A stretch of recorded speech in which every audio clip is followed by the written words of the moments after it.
Hi, this is Chazz Palminteri, and welcome to the Chazz Palminteri podcast. I've gotten a lot of emails about what are my favorite movies, movies that inspired me. Well, I can give you a few. I think these are the movies that you should see, whether you're an actor, writer, director, producer. One of the first one is On the Waterfront with Marlon Brando. That's my favorite movie of all time. In fact, it's Marty Scorsese's favorite movie, and a lot of people I know it's their favorite movie. It's the perfect movie, perfectly acted, casted, directed. Elie Kazan. I cannot say enough about it. It's a movie that you should see. It'll inspire you. Another great film you should see, Casablanca. Now, when you watch Casablanca, is it a little dated? Yes. But look at the script. There's not a wasted word in the whole script. Watch that movie. You just can't believe it. There's not one word was wasted. 12 Angry Men, another one of my favorite movies. Especially if you're a director. Watch that movie and watch where the camera moves and how the whole movie's done in a room, really, in a jury room. And it's still riveting because of the script and the camera work and the actors. Well, 12 Angry Men is about the innocence or the guilty of this young man, and they don't know. And the way it approaches it, 11 say he's guilty. One man, Henry Fonda, says, well, let's talk about this a little. And through the whole movie, Henry Fonda, that one man who said that he's not guilty, convinces everyone that we don't have absolute proof to send this boy to jail for the rest of his life. It's just a great movie. Mean Streets by Marty Scorsese. Now, obviously, Marty has done so many great movies, but I always go back to Mean Streets because I just love that film because it was so raw and real and honest. And if you look at it, today, it still holds up about this character, Johnny Boy, that De Niro played, and Charlie, played by Harvey Keitel. It's Shakespearean. It's a wonderful film. You know, Steven Spielberg used to say the way he learned to really direct was he watched movies with the sound off, everything off. And that's a really good way to do it. Because when I've directed movies, I started doing that. And I started watching movies with the sound off. And I just watched the camera work. A Touch of Evil by Orson Welles. Just shut the sound off and watch that movie. Wow.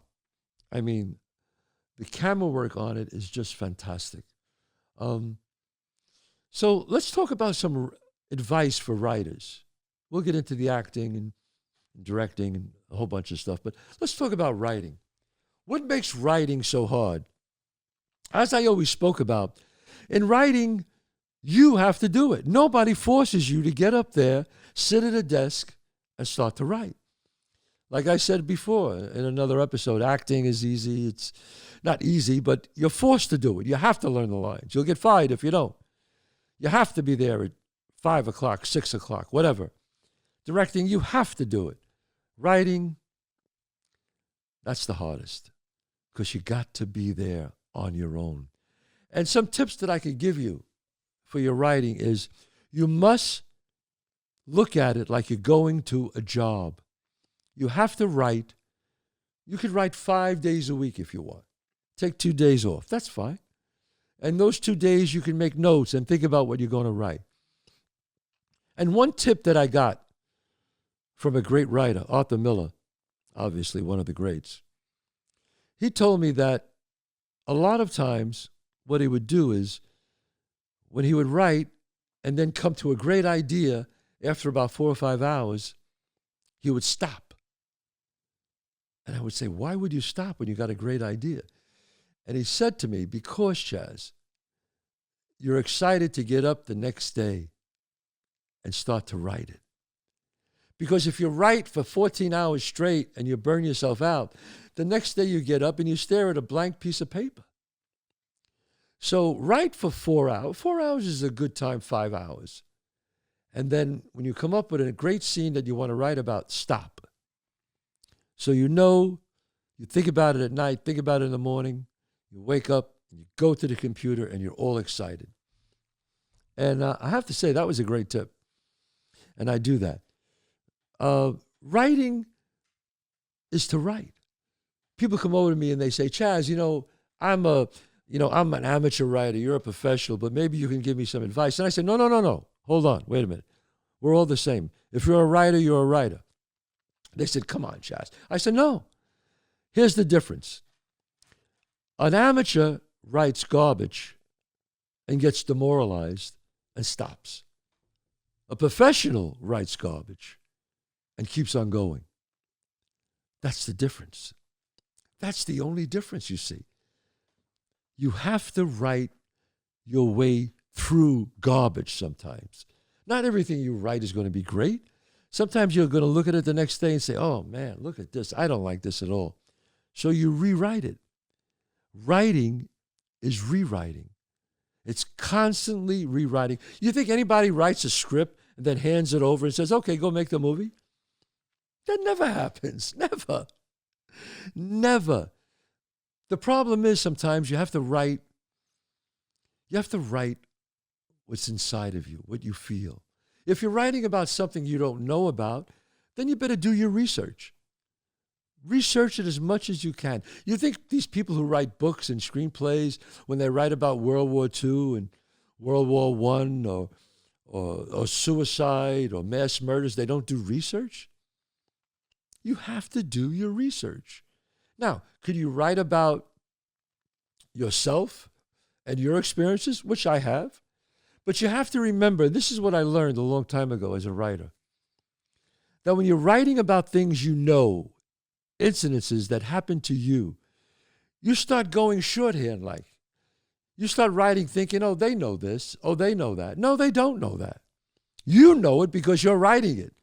But you have to convey it to us and explain it to us what you're feeling. Why is this character acting like that? Many times I'll read screenplays, and it's hard to write a screenplay. Please believe me, it's very hard. I think a screenplay is harder to write than a book, maybe even a play. I don't know. I'm not sure about that, but the thing about a screenplay is 1 page is 1 minute. So think about if you write 2 pages of boring shit, you want to count how long 2 minutes goes? If I sit here now for 2 minutes without saying a word, that's forever. Forever. So that's why in a screenplay, every page is important of what you're writing about. There's a lot of wasted space, a lot of wasting. People write, and they write pedestrian. Well, he met, and this happened, and that happened. It's the story. It's the story that counts. And I say, sometimes a person said to me once, I was teaching a writing class at a college, and a person said to me, Mr. Palminteri, how do I be creative? How could I write? I said, look, they think there's a magic formula. I said, I could teach you some techniques, but I can't teach you how to be creative. That's on you. Now, here's the essence of every screenplay. The essence of every screenplay. You get the main character up a tree. That's the first act. The second act, you get him higher up the tree. The third act, you get him down. That's it. I know that sounds easy, but if you look at it, I could bring up A Bronx Tale, since I know it so well. The first act, the first 30 pages, we get the character up a tree. 1968, we go right up to 1968. The boy's getting wooed by the gangster more and more. His father keeps saying, don't do it, don't do it. Boom. By the second act, there he is at the racetrack with Sonny. Now we got him farther up the tree in the second act. And don't forget, the second act is always the hardest to write in a screenplay. People say, why is that? because it's the most time you have. The first act is usually 30 pages, the first 30 pages. Second act is 60 pages, double that. So you have to find and get that character higher up a tree, in the highest danger he could be, or whatever. But something has to happen in that second act. Most screenplays I read have terrible second acts. They know how to start the movie, they know how to end the movie, but they don't know what to do in the middle. That's the hardest act. And I can say to you is get the character farther up the tree. And the third act, the last 20 or 30 pages, you get him down somehow. Yeah, how many scripts do you read or plays you read where you get the first act and then the second act you would go, nothing's happening here? Most of them. Just because something is going on doesn't mean something Right. is happening. You're absolutely right, Dante. My son brought up a very good point. And I'll read some scripts and he'll go, how's the script? I go, wow, it started off like a house of fire, so I'm excited. And then all of a sudden, it just gets, nothing happens. Nothing happens. And it's like, it's so disappointing. But usually I could tell. I could tell someone who could really write in the first 15 pages. Am I fooled? Sometimes, yes, but not often. You could hear if they have a voice, if they got something to say. A dead giveaway to a bad script. That's a good question, Michael. I would say a dead giveaway to a bad script is someone who tells me it's a great script. Everybody tells me their script is great. Am I right, guys? Am I right? Everybody. When they give me the script, they say, this, my God, Chazz, I can't wait till you read it. It's a great script. I go, okay, that's a dead giveaway. Because most of the time, it's not a great script. Tell them about the guy who came to the door. Yeah, that's a funny story. He had a great script. My son brought up this one guy. One time I was here alone. I happened to be home alone. I was home alone. And I get somebody buzzes the gate outside by the road because you can't come into my property. It's all gated off. And I said, who is it? And he said, delivery from Gino's. I said, Gino's? He goes, yeah, Gino's Pastry in the Bronx. Now, Gino's Pastry in the Bronx, everybody knows that I go there. It's the greatest pastry in the world, the greatest cannolis and greatest cakes and cappuccinos, and it's fantastic. So I say, oh, all right. So I buzz him in. So I see this car come down that I don't recognize. And he goes, this is from Jerome from Gino's. And he gives me the box. And I said, oh, okay. I thought maybe Jerome just sent me some pastries. So, and the guy, as I'm walking away, looks at me and goes, oh, and there's a script underneath the pastries. I said, what? I said, Gino sent me a script? He said, no, it's my script. I put it underneath the pastries. I want you to read it. It's a great script. I said, excuse me, this is your script? Gino's had nothing to do with this? He goes, no, I just know that you like Gino's pastries, and I thought maybe I could get in to see you. Do you imagine this? Says this to me, guys. So I say to him, hold on one second. I'll be right back. I walk into my house. I cut the cord. I take the pastry out. I take the script out, and I walk back outside, and I give him the script. I said, here's the script. I said, excuse me. I said, here's your script. I'm keeping the pastry. I felt like the Godfather, leave the gun, take the cannolis, that's what I felt like. This is a true story. So he looks at me and says, hey, I said, hey, man. I said, you don't come into a man's home like that. You don't trespass like that. I said, what about if my wife was here by herself and you told her that? You would have scared the hell out of her. My children are here. I said, what kind of person are you? He goes, oh, I'm a lawyer. He went about it all the wrong way, man. I understand people out there that are desperate. They want people to read it. But that's not the way to do it. That's not to invade a man's home. And he said, well, you could be, he said, look, I can make you rich. And I said, hey, stupid, look around. I'm already rich, which was kind of an asshole thing to say, but I had to say it just to shut him up. and he left. So I know you want people to read your script. I do. But the best way to do it is maybe you could send a person an email. You could send them an email. You could try with his agent first. Or if you meet him at a party, at a premiere, you say, Mr. Palminteri, I'm sorry to bother you, but I have this script here. And I would say, look, send it to my agent and let them read it. And if it's really good, you can send it to me. Or there are times I make them send it to my development people, but they have to sign an agreement that they will never sue me because I don't know what they're sending me. I could have something in my development that might be very similar to what they're sending me. So I want them to be very clear with that. That's real important. I know people are desperate. They're actors and writers and directors, and they want to be seen, but you got to do it the right way. You can't overdo it. Look, did I know this was all going to happen to me? Kind of way I did in a way, because I really believed in myself. I think that when you write I'm glad you taking the questions that I've gotten. One of the question was, how do you write a strong first act?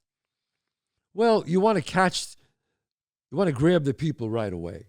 You want to say, hey, I want to read this. The way you write something, I did a play, I did a couple of plays with Jerry Zaks, the director. And Jerry Zaks is just brilliant. And I said to him once, I said, Jerry, what makes a great script to you? And this is him. This is not my words. And he said to me, Chazz, when I turn the page, I want to turn the next page. He says, it's the constant learning of new events. And I never forgot that. I thought that was just brilliant what he said to me. And when I always write, I think about that. Am I writing, and am I getting very pedestrian here, just talking about, hey, give me the food, how does this pertain to the story? How does this pertain to the story? That's the most important thing. I overwrite, and it's okay to overwrite. Don't worry about overwriting, because then when you look at it, you say, oh, I have to cut down and get to the spine of the story. I'm a notorious cutter after I write the first draft. I start going, does this pertain to the story? Does this move the story? Does this make you want to listen? No. Out. And sometimes you'll write a great monologue and a great scene, and you love it. But you know what? It's got to go. It's got to go because it doesn't work. I directed a movie called Noel. And this was a movie, it was a Christmas movie, a terrific movie, with Susan Sarandon, Robin Williams, God bless him, God bless his soul, Paul Walker, God bless his soul, Penelope Cruz, Alan Arkin. Wonderful actors. You always got to get the best actors. And I directed it, and I'm looking at the final cut, and there was something about the scene that I just couldn't get. It just went on too long. I didn't know what to do, but I knew I needed the scene. So I couldn't cut it because I needed that scene. And I had one of my friends come and look at it for me. He was a director and an actor, and his name was Mars Callahan. Wonderful. He wrote Pooh Hole Junkies and directed that with me. And Mars saw it, and he said, oh, yeah. He just looked at it and said, yeah, you just got to cut the scene in half. End it right here. And I went, what? Are you out of your mind? I can't end the scene there. And I was going on and on. He said, no, you'll get the whole story right there. Now, when you bring in fresh eyes to look at a script or a movie or your book, it's different. You're so used to seeing it, you're not even judging it anymore. You just assume that it has to be there. So you bring in fresh eyes, and they look at it, and they go, "Oh no!" And I said, "No, I disagree. I totally disagree." So he left, and I was talking to the editor, and I said, "No, he's crazy, right?" And he said, "Well, I agree with you, Chazz, but why don't we just try it? And I said, you're right. Let's just try it. And we tried it. And we looked at it. And I went, well, let's play it again. And we looked at it again. Because our eyes weren't used to that. Our ears weren't used to hearing it like that, you see. And then I looked at it and I said, son of a bitch, he's right. He's right. And I left it that way in the movie. And I tell you something, and I tell this to all the artists out there, or anybody out there who's involved in creativity, that I learned from Bob De Niro and I learned from a lot of other people, that it takes just as much talent to recognize a great idea as it is to come up with it yourself. Don't go, oh my God, he gave me this great idea and I can't use it because that shows that I'm not talented. That's bullshit. If you hear a great idea or a great note, you use it. That's creativity. Because 10 people can give me an idea, right?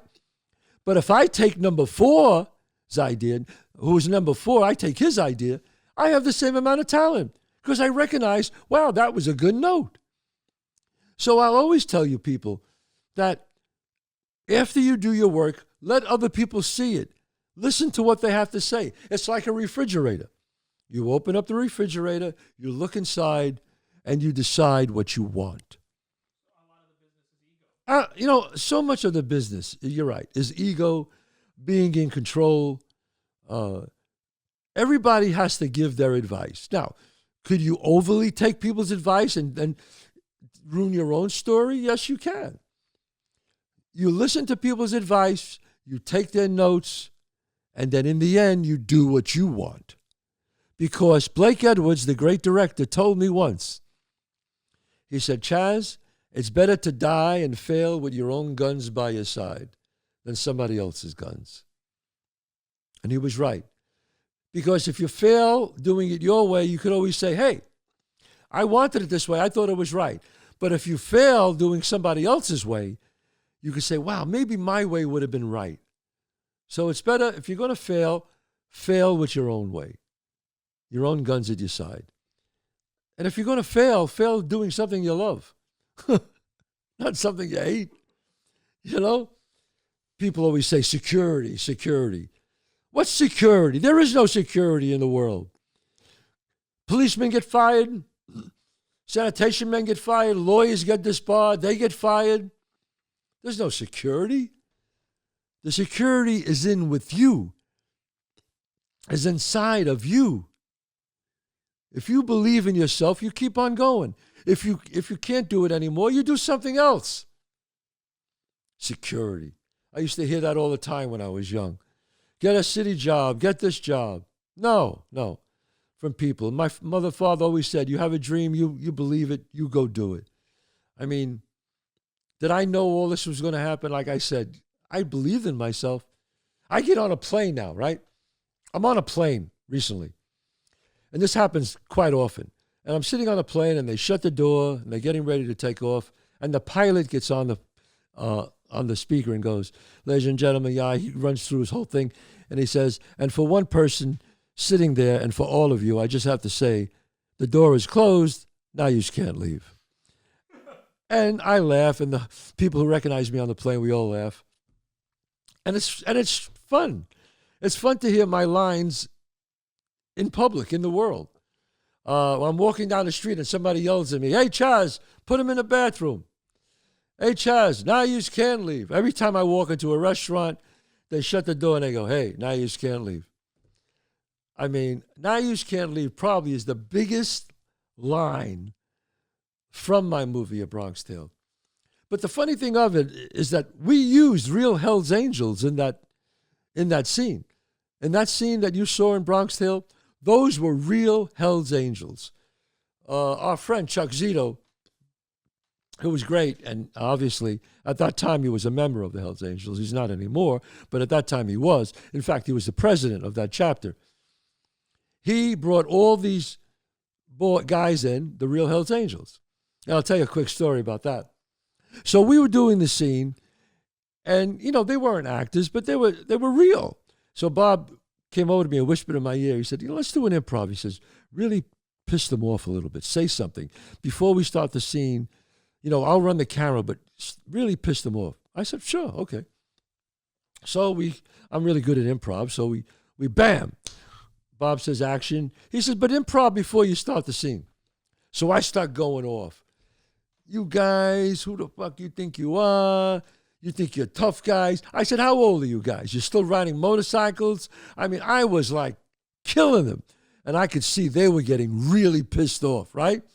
And I said, wow, this is going great. And then I said, you fucking Hell's Angels. And all of a sudden they all went, cut. The lead guy, Steve, went, cut, wait a minute, whoa, stop the cameras, he's yelling. And I said, oh, shit, what the hell did I say, right? So he walks over to me and he says, hey, Chazz, this guy, Steve, he has the long red hair and he passed away. He was in an accident, so God rest his soul. He was a hell of a nice man. And he said to me, Chazz, you can say anything you want to us, but you can't disrespect the patch. You can't say the name Hell's Angels. And when he said that, I understood that. And I said, absolutely, you're right. Even if it wasn't going to be on camera, it didn't matter. Because on camera, they were the Satan messages. Satan messages, yes. So I understood that immediately, and I didn't do that anymore. But they were great. They were great in the movie. And that's a true story, I mean, I was sitting at the bar when that really happened. When Sonny said to them, when he was trying to be nice to them, he let them have their beer. And they actually, in the movie, they shook it and they sprayed it. In real life, what they did was they just held the bottle and they turned the bottle upside down, all of them. And they drenched the whole bar on the floor. And they all started laughing. And then Sonny walked over to him and he said, that wasn't very nice. And the lead guy said, in real life, get the fuck out of here. This is our place now. We're taking over. And he just turned around, walked over, pulled the shade down at the door because the windows were blacked out already. And locked it and went back to me and said, now you just can't leave. Whew. Now, I'm like 17. I'm sitting right near where the action's going on. Now you just can't leave. I'll never forget that because I'll never forget the look on their faces when he said that. It's something when you see a tough guy, but it's another thing when you see a tough guy's face change. You see all their faces, I mean, this is right out of the play, dropped. All the strength and courage was drained from their bodies. You could see it in their eyes. They realized that fatal mistake. This time, they walked into the wrong bar. Man, wow. They came out of that room when Sonny called them, and he hit this guy with a right hand. They had bats and pistols and, wow. I mean, you're talking guys that spent time in Attica, then Amora, Sing Sing, some of his crew. You think these guys are afraid of anything? Anything? Nothing scares these guys. Nothing. These guys that I would talk to them and they would tell me stories. He said, the only thing that I'm afraid of, one guy said who spent time in Attica, he said, the only thing that bothers me that I really can't stand is the smell. I go, what do you mean by the smell? And he said, all the farts that people laid all through the 40 years and 100 years that this prison's been here is inside the walls, Chazz. I don't know where I got off on that rant, but that's something I never told anybody. That was a rant that went off. I'll never forget that. And anyway, they beat these guys and pounced them. And don't forget, these guys, they're making like, then Sonny's paying them, what, $200 a week maybe each. They can't wait to show what they're made out of. They're, if nothing happens for a long time, they get edgy. They want to fight. They can't wait to show Sonny, I'm going to show you that I'm worth that 200. They beat the living shit out of these guys. They hit them with bats and clubs and pistol whipped them. Then they broke their bikes. I mean, you know how these bikers feel about their bikes. let me clarify. These were not the Hells Angels. This was the crew that came, when I was 9. Beat the living shit out of them. Broke their bites. It was a hell of a scene. And I would tell that story for years. I remember some of the bouncers who I worked with, I would tell this story when I worked the clubs, and they would just go, holy shit, what a story that is, Chazz. And when I wrote A Bronx Tale, I was able to put all these stories into this one-man show and tell it like I'm speaking to you right now. And there's so many stories that I'm going to tell, stories that did not make it into the movie, did not make it into the musical, did not make it into the one-man show. In fact, talking about like don't disrespect the patch, like he told me, Steve, I remember I came back, was 1994. I came back to the Bronx after I think this is after I got nominated for Academy Award for Bullets Over Broadway. So it was a big deal. I came back to the neighborhood. I saw all my friends. All my friends were on the corner. They were sitting there and standing there. I went over to them. I started talking. We started laughing, hugging, kissing. And there was one guy there who I won't say his name, but he just got made. My friend, my close friend that I used to play basketball with, just got made. And we were all talking, and for some reason he said something that it was funny, but I thought it was wrong, and I turned and I said, oh, come on, what the fuck do you know? Stop it. And there was silence. And everybody looked at me. And I didn't understand why. Why are they all looking at me? And all of a sudden, he comes over to me, my friend, and says, Chazz, can I talk to you? I said, yeah. And he grabbed my elbow. They call that the elbow walk, And he pushes me to the side and he says, you know what happened to me, right? And I said, what? I didn't understand what he was saying, to be honest with you. And he said, the thing, what happened to me. And then I realized what he was saying to me. That, don't you remember that we talked, that people told you that I got made? And I realized that, and I said, oh, yes, congratulations. And I hugged him, and I kissed him. And I said, I'm sorry, I should have congratulated you when I first saw you. And then he said to me, he said, Chazz, you can't talk to me like that anymore. And I realized that he was right, because I said something in front of everybody, and it was wrong. And I apologized, and I said, I'm sorry. I said I should have realized that. But I'm back here for the first time. I'm sorry. And he said, I totally get it. I understand. Don't worry about it. I just, want to straighten it out. I said, absolutely. And we hugged and kissed, and that was it. Well, being made is, he actually became a made guy. He was, in the Cosa Nostra. And he couldn't be disrespected like that anymore. No one could talk to him like that anymore, especially in front of people. And I didn't realize that because obviously I wasn't around for a long time. You see, these people, they're like,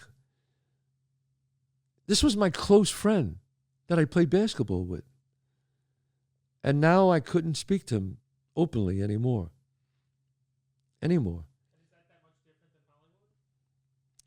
Is it much different than Hollywood? I don't know. It's very strange because when you have to edit yourself. My best friend in the whole world was who I grew up with. His name was Phil Folia. Now Phil Folia was he passed away because of COVID. And Phil Folia is a man's man. Now, Phil knew this guy too. So it was strange when everybody was all together because Phil grew up in law enforcement. He was a lawyer. He was a DA. He worked with Rudy Giuliani. He was a believer in what's right. He was the most principled person I've ever met in my whole life. My best friend, Phil Folia. And so when Phil was around and he was around this other guy, nobody could talk. If you said something, he looked at you. If you said another thing, he looked at you. So you couldn't really talk to each other. It was crazy. But we managed to do it. Because in my crew, there was wise guys and there was cops, lawyers, but everybody always watched their P's and Q's about what to say because we all grew up together. It was very strange. But then as we got older, we really kind of drifted apart because we couldn't stay together anymore. So that was really interesting. But my friend Phil, who I talked about for a second, he was a man's man, like I said, and a guy who I'm just blessed that I had his friendship for, we were friends, met him at 9 years old, and we were friends for like 60 years. I mean, spoke every day on the phone. So and I don't know if you ever had a friend like that where you just lose a close friend where kind of like a piece of you is gone. It's just gone. You don't know. Sometimes you walk around and you think you're going to call them on the phone and you can't.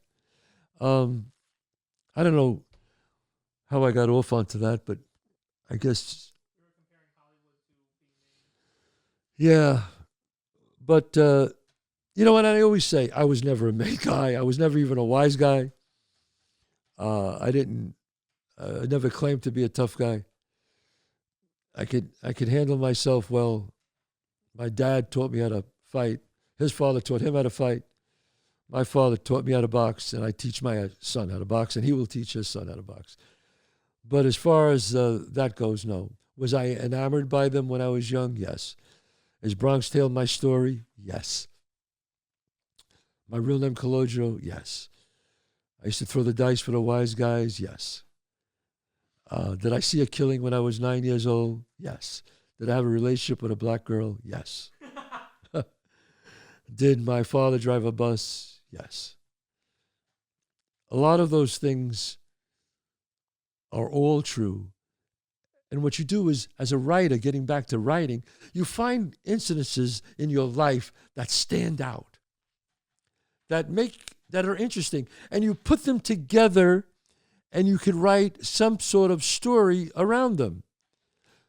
My father and Sonny, I thought about putting my father here and Sonny here and the boy in the middle. I grew up with two sisters who are very successful.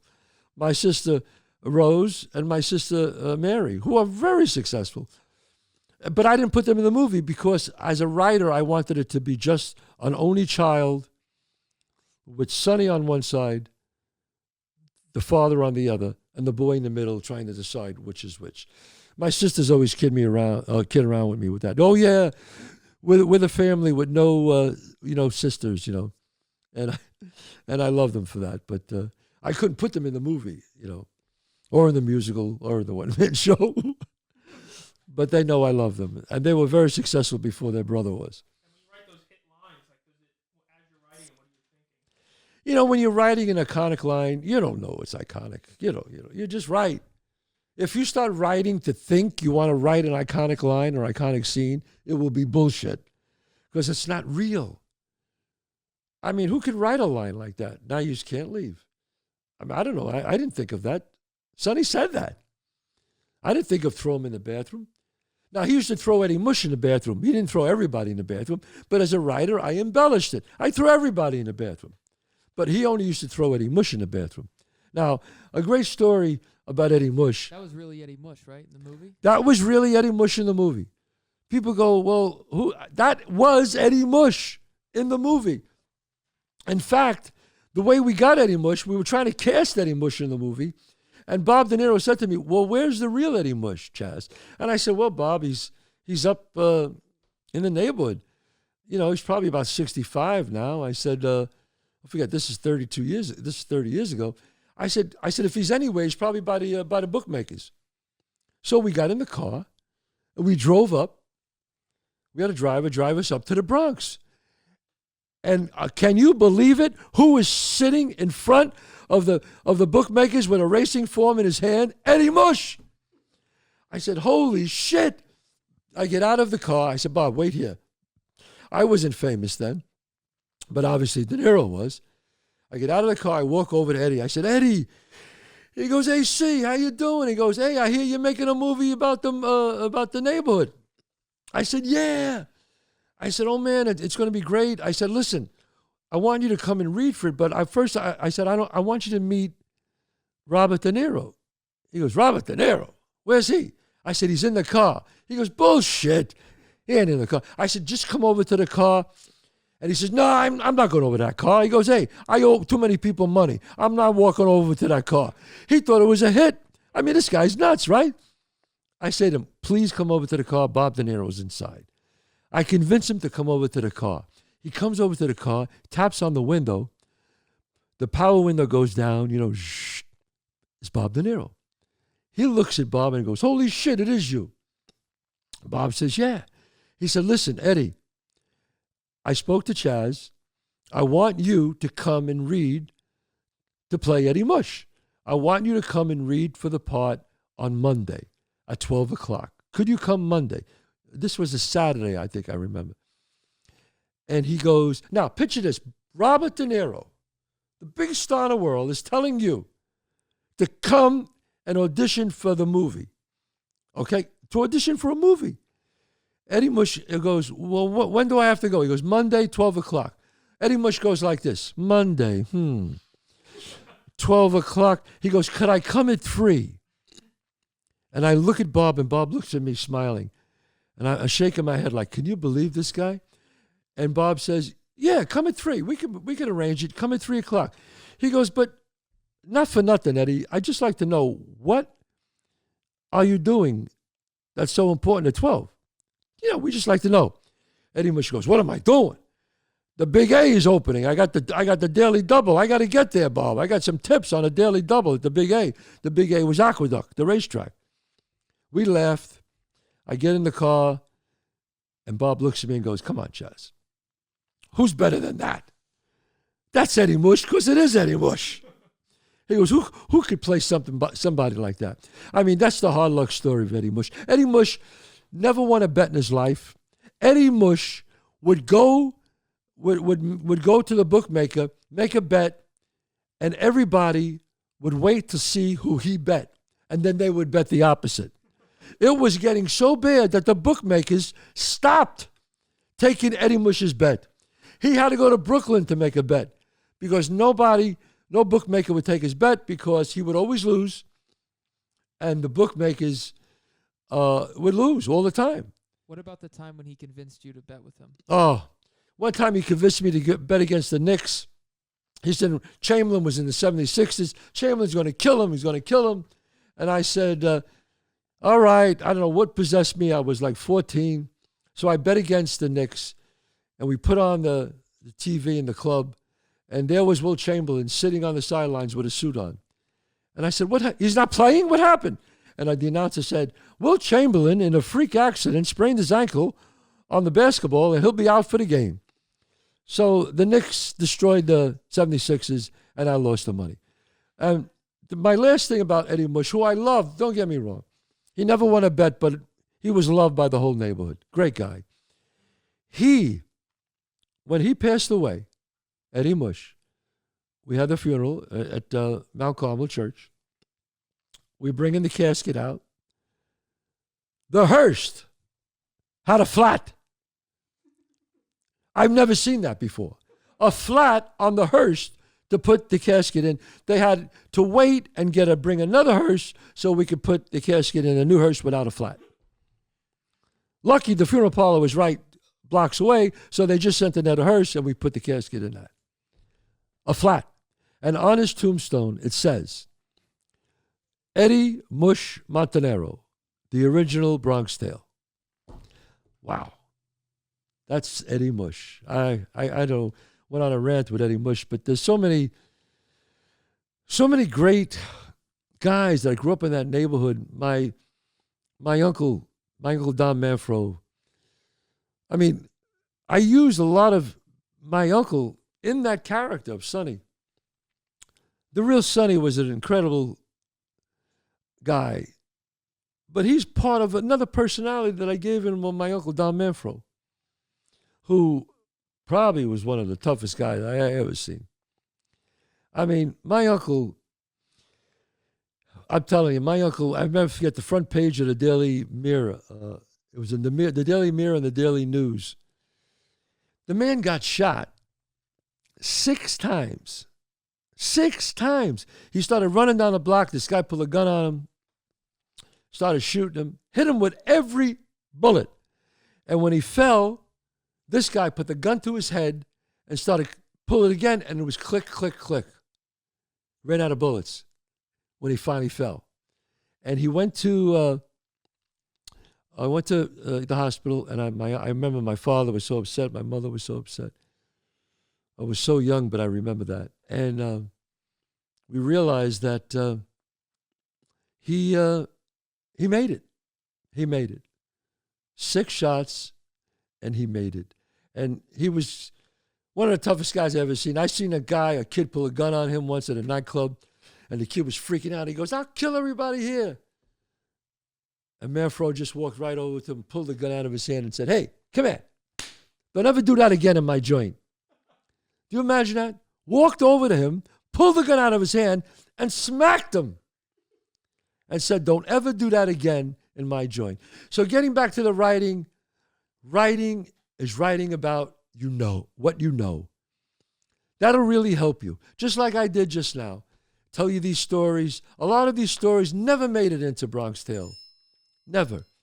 But, someday they'll make it into other movies and other things that I write about. And if you want to be a writer, write. Pick a time. Say, I will write from 10 to 2 every day. And look at it like it's a job. And do it. Okay, even if you write 1 page a day, think about it. At the end of 3 months, you'll have a screenplay. Okay? If you write 3 pages a day, at the end of a month, you'll have a screenplay. Think about that. Writers write. Actors act. Directors direct. I know that sounds redundant, but it's true. If you want to be an actor, get out there and act. Nobody's going to knock on the door because they saw you in something. They have to see you do something. Direct and make friends with writers, actors. Network. Get your stuff out there so people could see. The biggest advice I could give you right now, the biggest advice that anybody could give you, and this is not my words. Woody Allen told me this. I said, "Woody, what's the secret to success?" He said, 85 to 90% of life is just showing up. Show up. If you show up, there's a chance something could happen. Okay?